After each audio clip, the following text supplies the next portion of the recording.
Bien, merci, chers amis. Merci, très heureux, mais très heureux. Vous ne pouvez pas imaginer à quel point. Ah oui, ça a été sportif. Hein. Oui.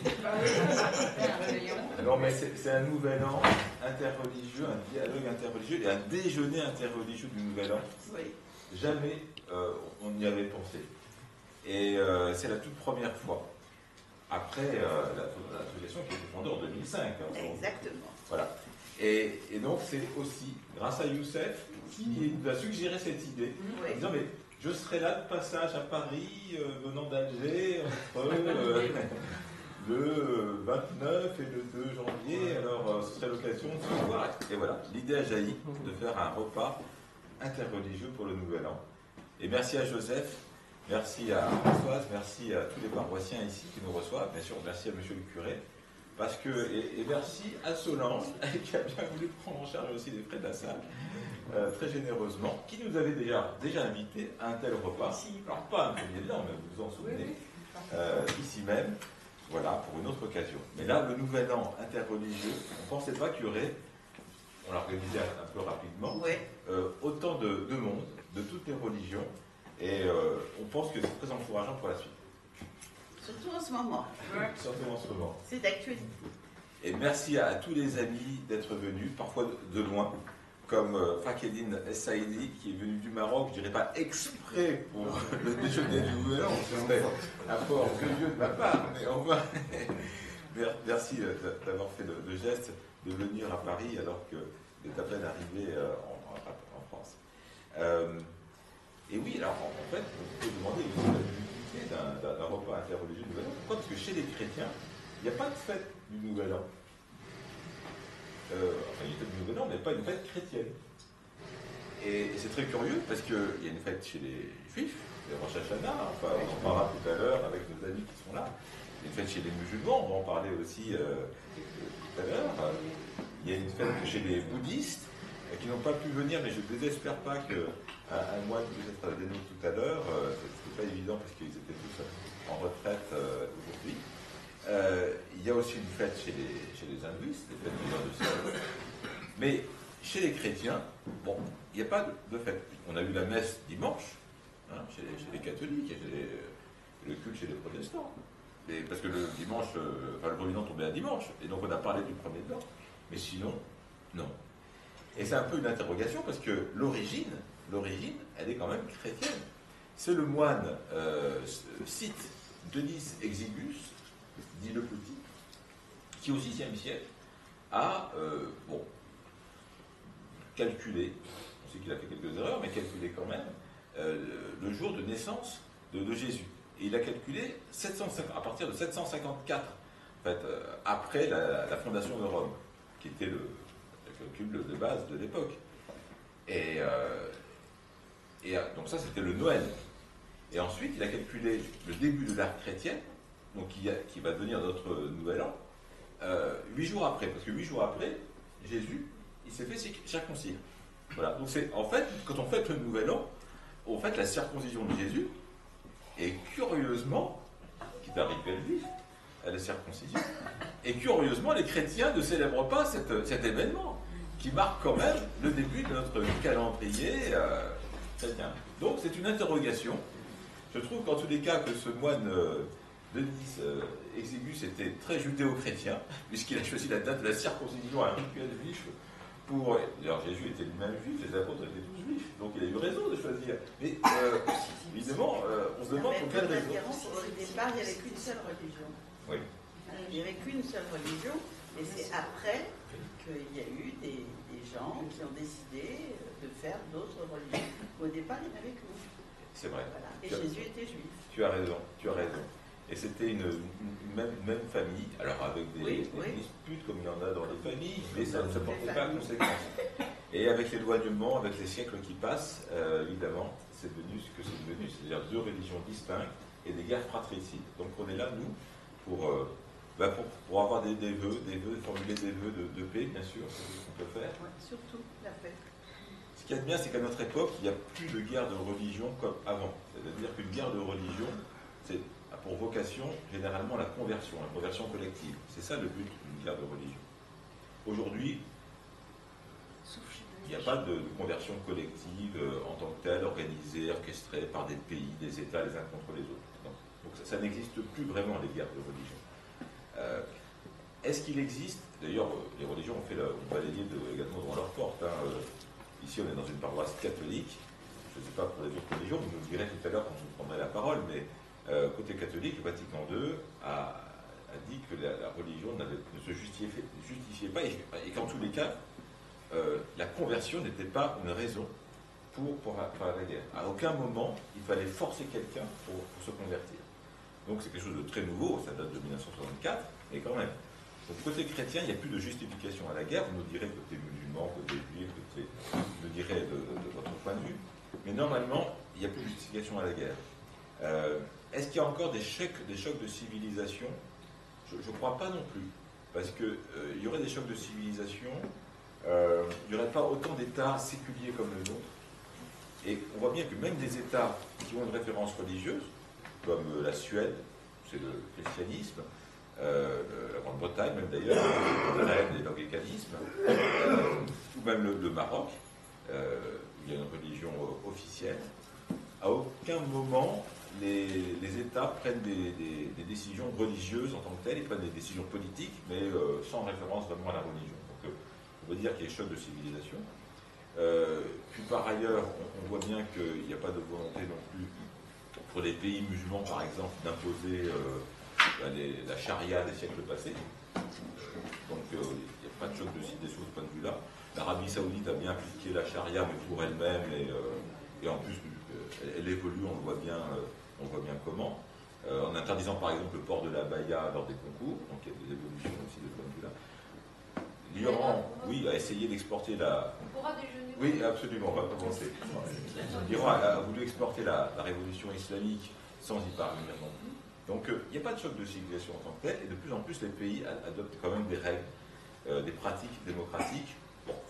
Donc qu'est-ce qu'il nous reste? Il reste des confrontations. Des confrontations communautaires, identitaires, comme au Liban. Ça oui. Et nous, on peut faire quelque chose. Quand je dis nous, c'est vraiment nous, c'est la population civile. Ici, vous voyez, il n'y a pas de représentants religieux, il n'y a que des croyants qui, à leur façon, sont des témoins de leur foi, mais on n'est pas représentants de notre propre religion, on est la population civile. Nous, on peut faire quelque chose, parce qu'on est souvent victime, nous, quelle que soit notre religion, des États aussi, qui nous bombardent. Il faut bien voir ce qui se passe. Donc, on est victime des guerres, véritablement. Donc nous, en fraternisant, en formulant des vœux, comme aujourd'hui, le Nouvel An, on peut, population civile, exister en tant qu'acteur également, et faire remonter aux États cette volonté de paix, voilà, qui est la nôtre. Et ben, c'est en tous les cas ce que je souhaite. Voilà, merci à vous. Merci encore de votre participation à ce déjeuner. Comment ça va se passer? Chacun va prendre la parole à tour de rôle en commençant le repas.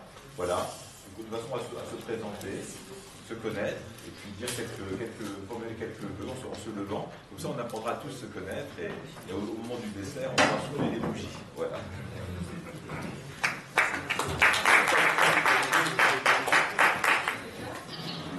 Bon appétit à tous. Merci.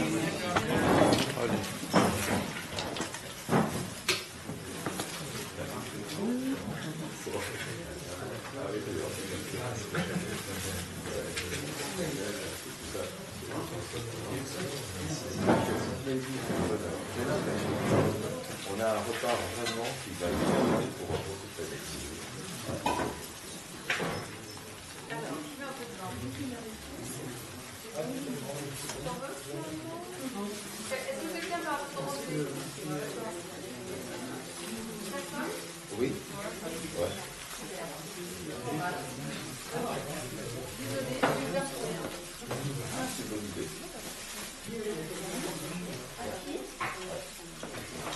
Ça, c'est un petit peu Tu veux du rosé? Quelqu'un veut du rosé? Non.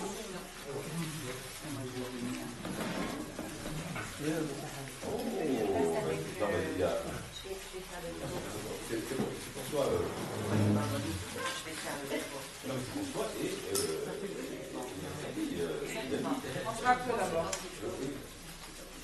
Ça, c'est un plateau cachère pour Solange et pour Daniel.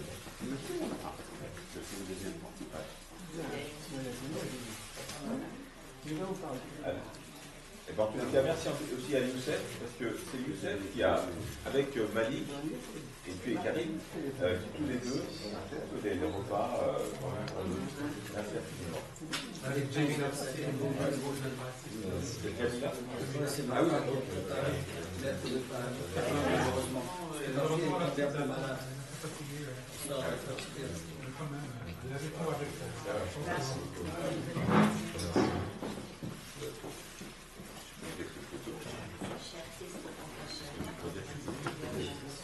alors, je vais mettre la caméra.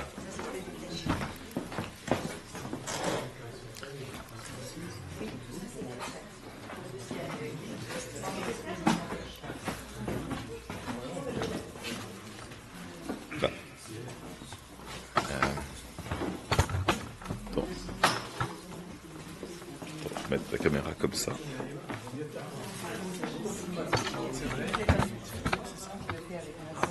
Bien. Voilà. Alors nous allons entendre notre ami. Merci d'être venu du Maroc. Merci. Je ne sais pas si c'est la peine de présenter Fakhdine Saïdi. Il est président de deux associations, secrétaire général et président de deux associations pour le dialogue entre la France notamment et les pays du Sud. Et c'est un honneur pour nous, puisqu'il a aussi été ambassadeur de son pays, le Maroc, pour l'OCDE. Et maintenant qu'il est jeune retraité, il apporte un peu son peut-être également à notre dialogue interreligieux. Merci. Merci. C'est d'abord les souhaits les plus sincères d'une bonne année, une meilleure année à tous et à toutes. Et espérons que ce sera une année pleine de quiétude, de sérénité, de toutes les bonnes choses auxquelles nous aspirons tous et toutes. D'abord, je remercie Alexandre pour l'initiative. C'est une initiative très bonne de nous avoir réunis et de nous avoir créé les conditions de cette rencontre.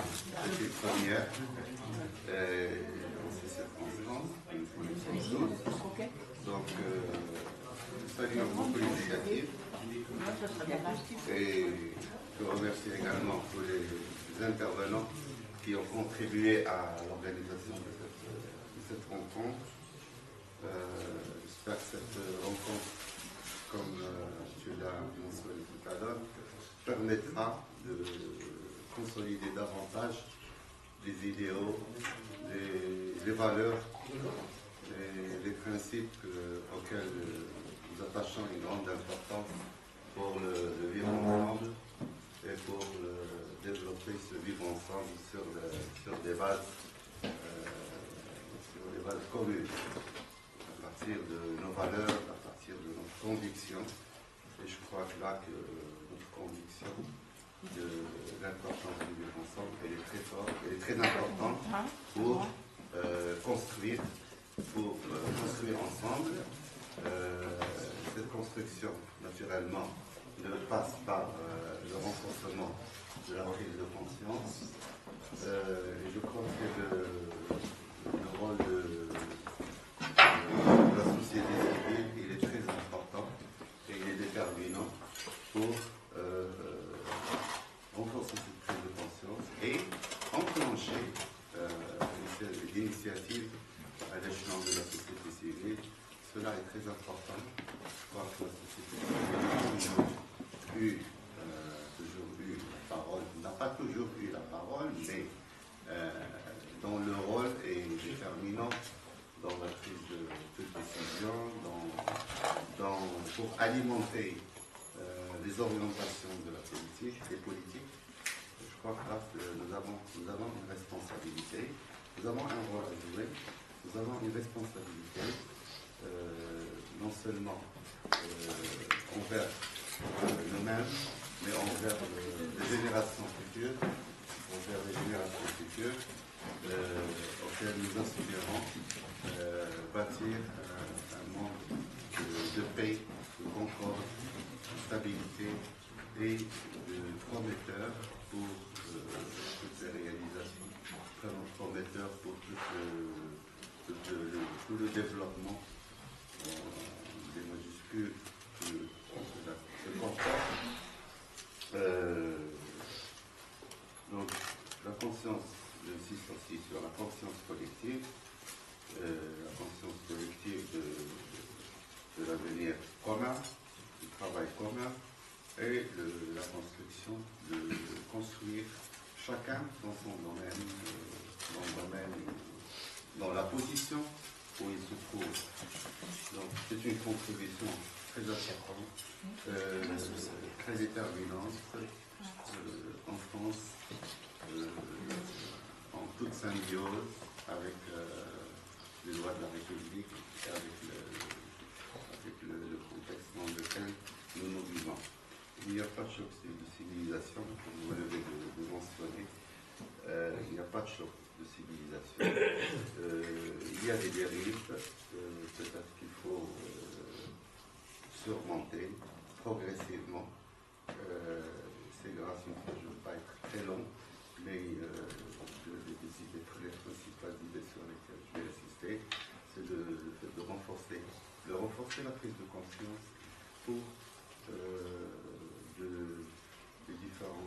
des conditions du monde dans lequel nous nous trouvons actuellement, du contexte dans lequel nous nous trouvons actuellement, afin de sauvegarder les acquis et d'aller de l'avant avec beaucoup d'optimisme et beaucoup de